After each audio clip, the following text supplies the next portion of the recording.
आज हम एक बहुत ही दिलचस्प किताब के कुछ हिस्सों पर बात करेंगे। ये एक ऐसे भाषण के बारे में है जो दरअसल कभी दिया ही नहीं गया। हाँ, किताब का नाम है the doctor and the saint, जिसे अरुंधति रॉय ने लिखा है। और ये डॉक्टर B.R. अम्बेडकर के 1936 के मशहूर भाषण एनिहिलेशन ऑफ कास्ट की भूमिका है। और ये भाषण, जैसा आपने कहा, दिया नहीं जा सका। क्यों? क्योंकि जिन लोगों ने अम्बेडकर को बुलाया था वो एक हिंदू सुधारवादी संगठन था। उन्होंने भाषण का टेक्स्ट पहले से पढ़ लिया और मतलब उनके होश उड़ गए। उन्होंने फौरन निमंत्रण वापस ले लिया। अच्छा। उन्हें समझ आ गया था कि ये कोई मामूली भाषण नहीं, बल्कि ये तो हिंदू धर्म की जड़ों पर एक सीधा हमला था। कमाल है। मतलब भाषण के सिर्फ शब्दों में इतनी ताकत थी कि उसे मंच तक पहुंचने ही नहीं दिया गया। जब मैंने पहली बार इसका टेक्स्ट पढ़ा था ना, तो मुझे ऐसा लगा जैसे कोई एक अंधेरे बंद कमरे में आया और उसने सारी खिड़कियां खोल दी। बिल्कुल। और इसी एक भाषण ने, जो कभी दिया ही नहीं गया, भारत के दो सबसे बड़े किरदारों डॉक्टर अंबेडकर और महात्मा गांधी के बीच एक बहुत बड़ी पब्लिक डिबेट छेड़ दी। और आज हमारी पड़ताल इसी के इर्द गिर्द घूमेगी। हम ये समझने की कोशिश करेंगे कि जाति को लेकर दोनों के विचारों में इतना बड़ा, मतलब जमीन आसमान का अंतर क्यों था, और उनकी ये वैचारिक लड़ाई आज के भारत को कैसे शक्ल दे रही है, इस पर भी बात करेंगे। इस बहस को समझने के लिए मुझे लगता है किताब में दिया गया एक उदाहरण बहुत जरूरी है। लेखिका दो कहानियों की तुलना करती हैं। हाँ, ये तुलना बहुत पावरफुल है। एक तरफ मलाला यूसुफजई, जिन्हें हम सब जानते हैं, और दूसरी तरफ सुरेखा भोटमांगे, एक ऐसा नाम जो शायद ही किसी ने सुना हो। सही बात है। मलाला को तालिबान ने गोली मारी लड़कियों की पढ़ाई की वकालत करने के लिए। पूरी दुनिया, मतलब पूरी दुनिया उनके साथ खड़ी हो गई। बड़े बड़े देशों के नेता, हॉलीवुड स्टार्स, सबने उनका समर्थन किया। उन्हें नोबेल शांति पुरस्कार के लिए नामांकित किया गया। वो एक ग्लोबल कहानी बन गई। और फिर है सुरेखा भोटमांगे, महाराष्ट्र के खैरलांजी गांव की एक दलित महिला। उनका परिवार थोड़ा पढ़ा लिखा था, उन्होंने मेहनत करके थोड़ी जमीन भी खरीद ली थी, लेकिन गांव के सवर्णों को एक दलित परिवार की ये तरक्की बर्दाश्त नहीं हुई। उन्हें बिजली का कनेक्शन नहीं लेने दिया गया, घर पक्का बनाने से रोका गया, छोटी छोटी बातों पे परेशान किया गया। और जब उन्होंने इसका विरोध किया तो 29 सितंबर 2006 को जो हुआ वो रोंगटे खड़े कर देने वाला था। लगभग 70 लोगों की भीड़ ने उनके घर पर हमला कर दिया। उस भीड़ ने सुरेखा, उनकी 17 साल की बेटी प्रियंका और 2 बेटों को घर से बाहर खींच लिया। आगे जो हुआ उसे शब्दों में कहना भी बहुत मुश्किल है। बेटों को हुक्म दिया गया कि वो अपनी माँ और बहन का बलात्कार करें। जब उन्होंने मना किया तो उनके गुप्तांगों को काट दिया गया और उन्हें मार डाला गया। इसके बाद सुरेखा और प्रियंका के साथ घंटों तक सामूहिक बलात्कार किया गया और फिर उनकी भी हत्या कर दी गई। क्या हुआ? संयुक्त राष्ट्र से कोई याचिका नहीं आई, किसी बड़े नेता ने कोई ट्वीट नहीं किया, कोई ग्लोबल आउटरीच नहीं हुआ, कुछ भी नहीं। मलाला के लिए दुनिया भर की सहानुभूति और सुरेखा के लिए एक भयानक खामोशी। किताब कहती है कि यही अंतर ही वो बहस है जिस पर हम आज बात कर रहे हैं। ये खामोशी ही जाति व्यवस्था की असलियत है। ये सुनना भी इतना मुश्किल है और ये सोचने पे मजबूर करता है कि ऐसा क्यों। अंबेडकर ने एक बार कहा था, अछूतों के लिए हिंदू धर्म सचमुच में एक यातना गृह है। और आंकड़े भी इसी बात की गवाही देते हैं। हाँ, नेशनल क्राइम रिकॉर्ड्स ब्यूरो के आंकड़े बताते हैं कि हर 16 मिनट में एक गैर दलित किसी दलित के खिलाफ अपराध करता है। हर दिन 4 से ज्यादा दलित महिलाओं के साथ सवर्ण बलात्कार करते हैं। और शायद यही वो जमीनी हकीकत थी जिसने गांधी और अंबेडकर के बीच इतनी बड़ी वैचारिक खाई बना दी, क्योंकि इस हकीकत को देखने के दोनों के नजरिए बिल्कुल अलग थे। कैसे? गांधी जाति व्यवस्था को भारतीय समाज की एक खूबी मानते थे। उन्होंने 1921 में लिखा था, मेरा मानना है कि अगर हिंदू समाज खड़ा रह सका है तो इसका कारण ये है कि ये जाति व्यवस्था पर आधारित है। एक मिनट, उन्होंने इसे समाज की खूबी कहा, मतलब वो इसे एक प्रॉब्लम नहीं मानते थे? अपने शुरुआती दौर में तो बिल्कुल नहीं। उन्होंने आगे लिखा, वंशानुगत व्यवसाय का सिद्धांत एक शाश्वत सिद्धांत है, इसे बदलना अव्यवस्था पैदा करना है। ये तो बड़ा अजीब तर्क है। उनके लिए ये सिस्टम समाज में एक तरह का अनुशासन, एक स्थिरता लाता था। हर किसी का काम तय था। वो छुआछूत को एक बुराई जरूर मानते थे, लेकिन जाति व्यवस्था को नहीं। लेकिन ये तो सरासर अन्याय लगता है, खासकर जब हम खैरलांजी जैसी घटनाओं को देखते हैं। दूसरी तरफ अंबेडकर का क्या स्टैंड था? अंबेडकर का नजरिया बिल्कुल साफ था। उनका मानना था कि जाति और छुआछूत ये दो अलग अलग चीजें हैं ही नहीं, एक ही सिक्के के दो पहलू हैं। अच्छा, जब तक जातियां रहेंगी तब तक ऊंच नीच रहेगी और छुआछूत भी किसी न किसी रूप में मौजूद रहेगी। इसलिए उनका कहना था कि इस यातना ग्रह से बाहर निकलना है तो जाति व्यवस्था को सुधारना नहीं है, बल्कि उसे जड़ से उखाड़ फेंकना होगा, पूरी तरह नष्ट करना होगा। तो एक सुधार की बात कर रहे थे और दूसरे विनाश की। गांधी इन सुधारों को कैसे देखते थे? मतलब उनका प्लान क्या था? गांधी का मानना था कि चारों वर्णों ब्राह्मण, क्षत्रिय, वैश्य, शूद्र इन सबको बराबर का दर्जा मिलना चाहिए और अछूतों को भी, जिन्हें 5वें पायदान पर रखा गया है, उन्हें भी वर्ण व्यवस्था के अंदर शामिल कर लेना चाहिए। और उनके इन विचारों की जड़ें, जैसा किताब बताती है, उनके दक्षिण अफ्रीका के अनुभव में थीं। हाँ, और वो अनुभव भी वैसा नहीं है जैसा हम आम तौर पर जानते हैं। मतलब हम सब ने तो यही पढ़ा है कि उन्हें ट्रेन से बाहर फेंक दिया गया था और वहीं से उनके सत्याग्रह की शुरुआत हुई। हाँ, वो हुआ था। लेकिन किताब एक अलग और ज्यादा गहरी तस्वीर पेश करती है। दक्षिण अफ्रीका में गांधी ने नस्लीय भेदभाव का सामना किया, पर उनका संघर्ष अश्वेत अफ्रीकियों के लिए नहीं था। तो फिर किसके लिए था?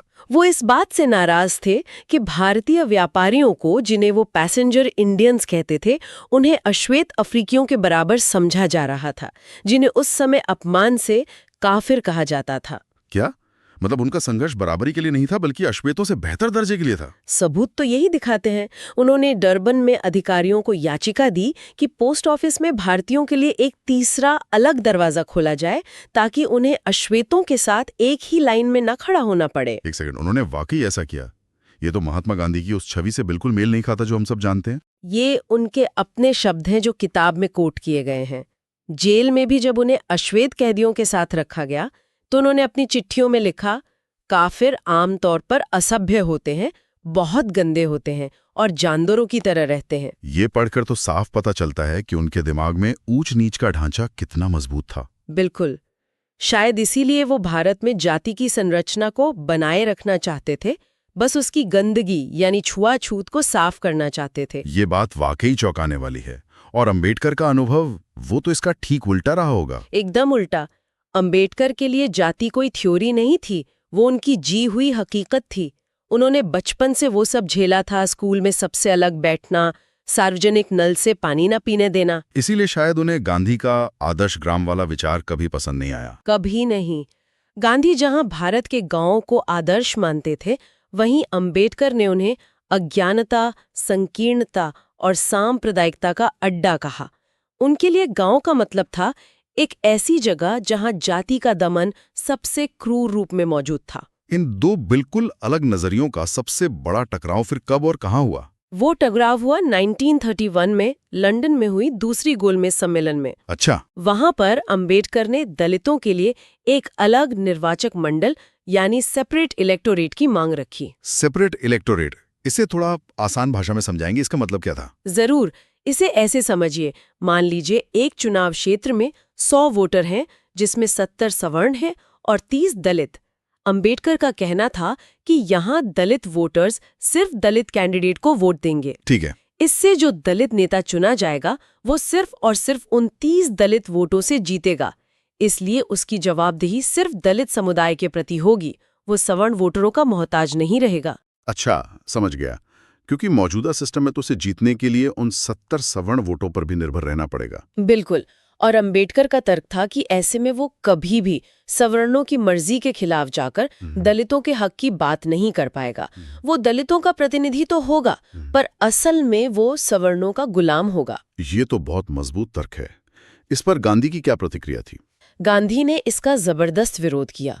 उन्होंने कहा, मैं इस चीज का विरोध अपनी जान देकर भी करूंगा। अपनी जान देकर? हाँ। उनका मानना था कि इससे हिंदू समाज हमेशा के लिए बढ़ जाएगा। जब ब्रिटिश सरकार ने अंबेडकर की मांग मान ली तो गांधी ने पुणे की यरवदा जेल से ही आमरण अनशन शुरू कर दिया। और फिर तो पूरे देश में एक इमोशनल माहौल बन गया होगा। जबरदस्त। अंबेडकर पर हर तरफ से दबाव पड़ने लगा। उन पर गांधी की जान लेने का आरोप लगने लगा।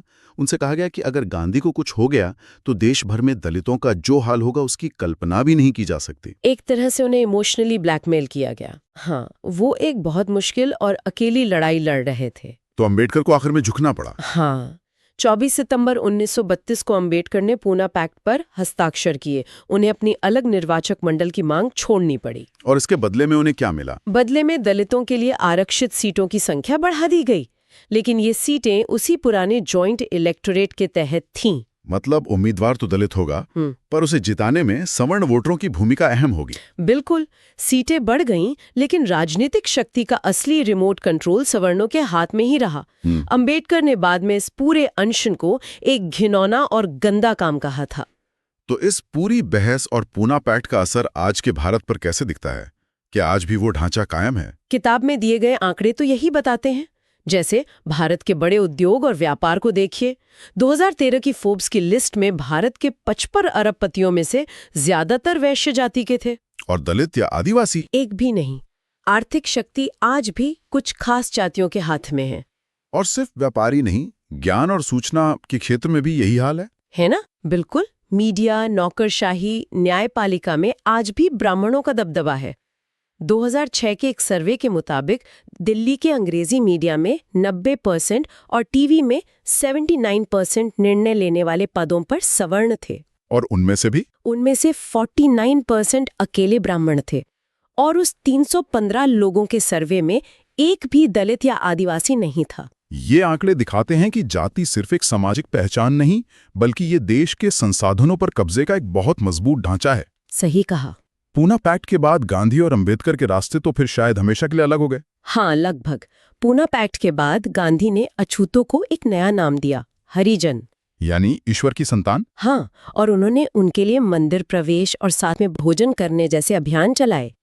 उनका इरादा हिंदू धर्म के भीतर से सुधार लाने का था। लेकिन अंबेडकर को ये मंजूर नहीं था। उन्होंने तो हरिजन नाम को भी खारिज कर दिया था ना? हाँ, उन्होंने इसे एक और चाल बताया। उन्होंने इसे दया दिखाकर मारने की साजिश कहा। उनका मानना था कि ये सब करके दलितों को हिंदू धर्म के पिंजरे में ही बंद रखने की कोशिश की जा रही है, ताकि वे अपनी एक अलग राजनीतिक पहचान न बना सकें। तो अंबेडकर को ये साफ हो गया था कि इस धर्म के अंदर रहकर उन्हें न्याय नहीं मिल सकता। बिल्कुल। उन्होंने 20 साल तक दुनिया के सभी बड़े धर्मों का गहरा अध्ययन किया और इस नतीजे पर पहुंचे कि बौद्ध धर्म ही एकमात्र रास्ता है जो समानता, तर्क और करुणा पर आधारित है। और फिर उन्होंने वो ऐतिहासिक कदम उठाया। हाँ, 14 अक्टूबर 1956 को अपनी मृत्यु से कुछ ही हफ्ते पहले उन्होंने नागपुर में अपने 5 लाख समर्थकों के साथ हिंदू धर्म त्याग कर बौद्ध धर्म अपना लिया। ये उनका सबसे क्रांतिकारी और आखिरी कदम था। तो एक तरफ थे संत महात्मा गांधी, जो व्यवस्था की खामियों को भीतर से सुधारना चाहते थे, और दूसरी तरफ थे डॉक्टर अंबेडकर, जिनका मानना था कि ये व्यवस्था खुद ही एक बीमारी है और इसे जड़ से मिटाना ही एकमात्र इलाज है।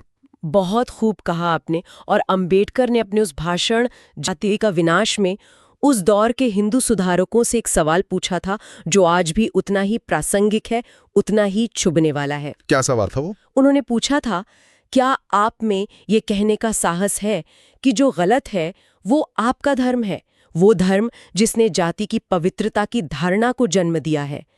क्या आप में इस व्यवस्था को नष्ट करने की हिम्मत है? ये एक ऐसा सवाल है जो सिर्फ 1936 की बहस तक सीमित नहीं है, बल्कि ये आज के समाज की बनावट पर भी गहरी चोट करता है और हमें सोचने पर मजबूर करता है कि क्या हम वाकई जाति की उस हकीकत का सामना करने के लिए तैयार हैं?